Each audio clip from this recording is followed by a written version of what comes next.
সুদানের মাটিতে গণহত্যার চিহ্ন, আকাশ থেকে দেখা যায় রক্তের দাগ। স্যাটেলাইটের ছবি, ভিডিও, প্রত্যক্ষদর্শীদের বক্তব্যে এমন নির্মম হত্যাযজ্ঞের প্রমাণ মিলেছে বলে জানিয়েছে যুক্তরাষ্ট্রের ইয়েল বিশ্ববিদ্যালয়ের হিউম্যানিটেরিয়ান রিসার্চ ল্যাব। বিশ্লেষকেরা বলছেন, সুদানের দারফুর অঞ্চলে পরিকল্পিতভাবে গণহত্যা চালাচ্ছে প্যারামিলিটারি বাহিনী। সাম্প্রতিক চিত্রে এমন অনেক জায়গায় রক্ত ও মরদেহের উপস্থিতি ধরা পড়েছে, যা মহাকাশ থেকেও দৃশ্যমান।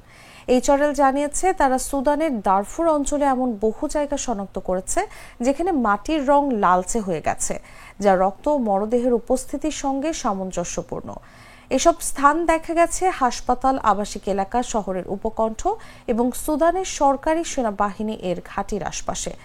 এইচআরএল এর মানবাধিকার গবেষক ন্যাথানিয়েল রেমন্ড এবিসি নিউজকে বলেন, র্যাপিড সাপোর্ট ফোর্সেস শহরে নিয়ন্ত্রণ নেয়ার মাত্র 72 ঘন্টার মধ্যে আমরা দেহের মতো হাজার হাজার বস্তু দেখতে পাই, যেগুলো দৈর্ঘ্য, আকৃতি ও বর্ণ মিলে গেছে মাটিতে পড়ে থাকা মরদেহের সঙ্গে।